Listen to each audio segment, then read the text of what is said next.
Bonjour à vous. Vous êtes plusieurs personnes récemment à m'avoir demandé s'il était possible de mener de front une pause alimentaire et le maintien d'une activité professionnelle. Donc, tout simplement, la pause alimentaire nécessite une certaine énergie pour consacrer l'organisme à ses activités de détoxination, fait qu'il y a un minimum, une certaine fatigue avec un ralentissement des réflexes de vigilance.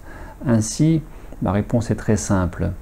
Bien évidemment, nous avons tous à conjuguer avec des contraintes, des obligations du quotidien et que nous n'avons pas forcément le temps, l'argent pour nous consacrer à une véritable retraite en mode résidentiel qui fait que, bien évidemment, c'est plus pratique pour certaines personnes de réaliser un processus de pause alimentaire, nourriture pranique, de 14-21 jours à distance par Skype depuis chez eux et où depuis chez eux il y a parfois le maintien d'une activité professionnelle. Ainsi, pour moi, il y a trois conditions à respecter le plus possible pour conjuguer, composer ensemble avec et une pause alimentaire et un maintien d'activité professionnelle, à savoir ne pas s'épuiser. Il est important d'économiser son énergie sur le principe de l'endurance et de tenir sa monture le plus loin possible. Comme disait ma mère, qui va piano va sano. Ainsi, numéro 1, ne pas s'épuiser, s'économiser.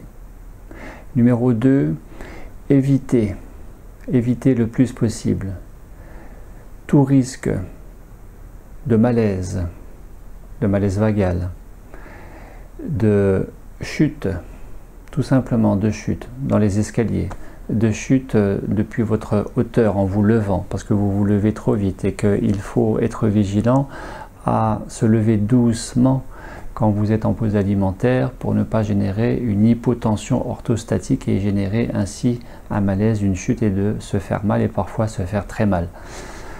S'économiser, éviter tout risque de malaise, de chute et d'accident, bien évidemment d'accident de voiture, car il n'est pas question de se tuer et encore moins de tuer quelqu'un en conduisant.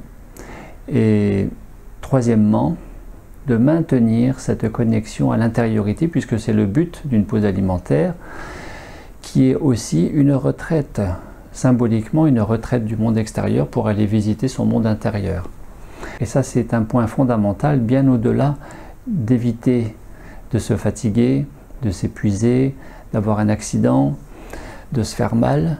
Il est surtout question d'un état d'esprit, donc d'une posture et d'une position avec soi-même en termes de retraite. Alors comment conjuguer de front activité professionnelle et pause alimentaire? Alors bien évidemment, je ne parle pas vraiment de cette pause alimentaire des 24 heures semaine, puisque au départ, il est préférable de choisir une journée dans la semaine où vous êtes le moins sollicité, le plus en repos possible.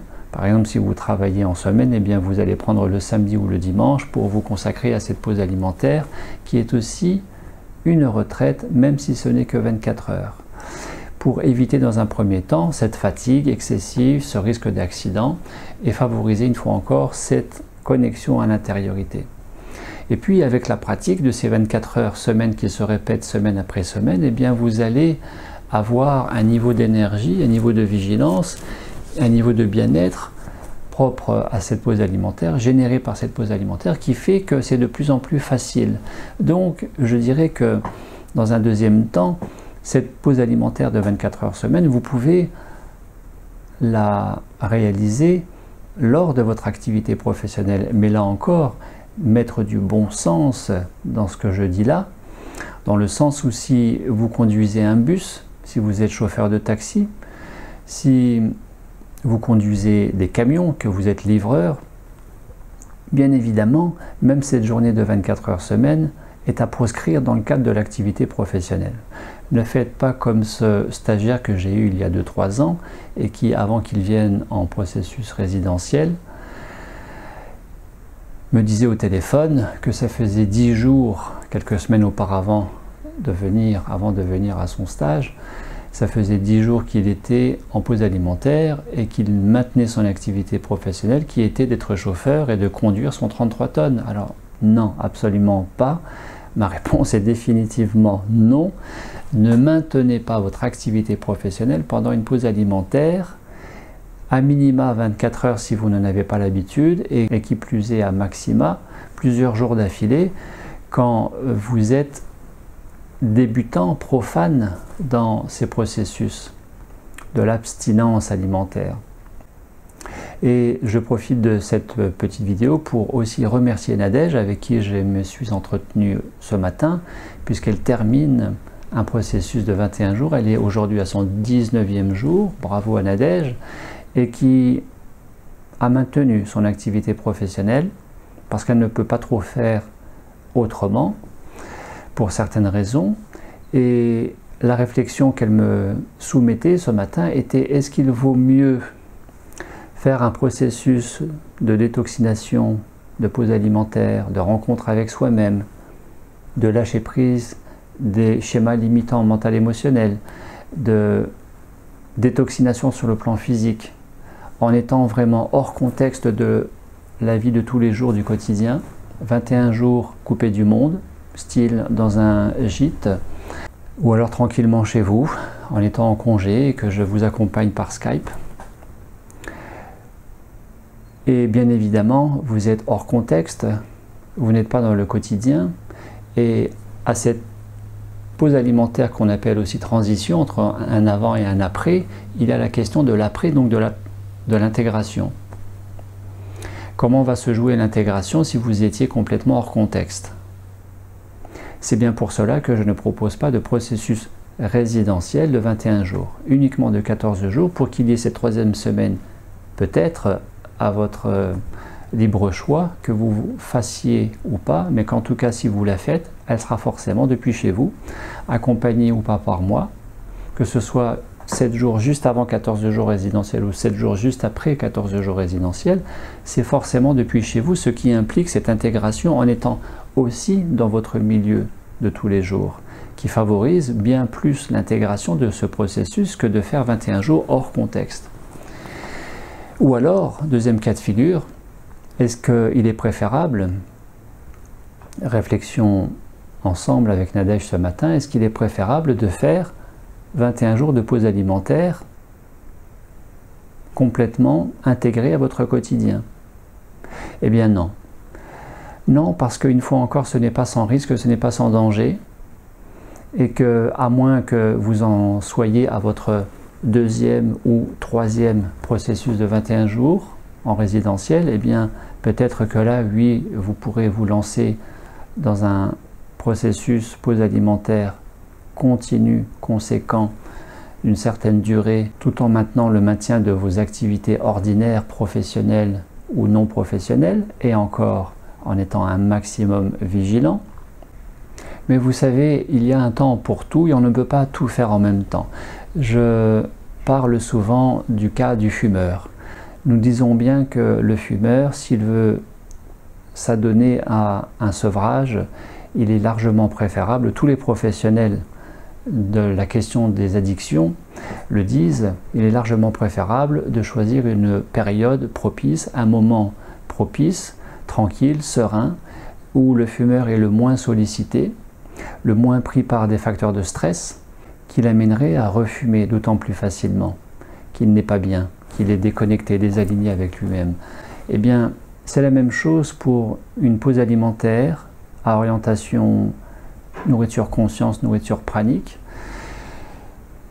L'idéal est quand même de favoriser, bien au-delà du risque de l'accident, du risque de l'épuisement. Bien évidemment, il faut en tenir compte, il faut déjà s'assurer de ça dans un premier temps, mais bien plus, bien mieux que cela, de favoriser cette retraite, de se retirer du monde et d'aller visiter son monde intérieur. car il y a énormément de choses à travailler, entre guillemets, pendant ce processus.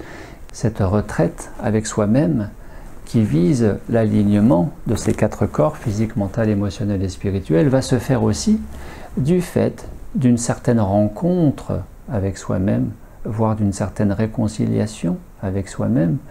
Et au final, grâce à cet alignement, grâce à cette expansion de conscience, au-delà de l'état ordinaire de conscience ou de pseudo-conscience qui est plutôt la conscience mentalisée, eh bien de connecter cette conscience cœur, ce foyer central, cette conscience solaire, comme disent les orientaux, ou ce cœur christique, comme disent les occidentaux, qui est de contacter cette joie spontanée, cet amour pour tout, et cette conscience d'unité qui résulte de cet alignement et de cette expansion de conscience. Conscience d'unité qui est communément appelée conscience pranique. Là est le véritable enjeu de ce processus, et non pas, une fois encore, d'arrêter de manger, qu'il ne serait qu'une conséquence possible, mais à ne pas rechercher. Alors, je le redis, ne pas favoriser une pause alimentaire et le maintien d'une activité professionnelle qui expose à des risques.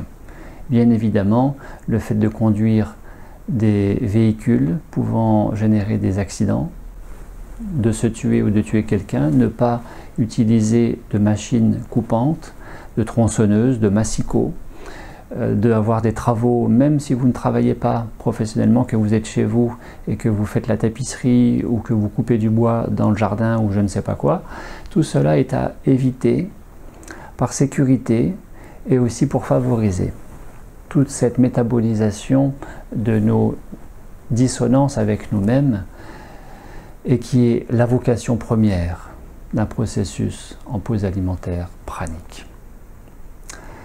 Merci à Nadège et merci à vous tous qui êtes à l'origine de cette vidéo. Et je vous dis à très bientôt.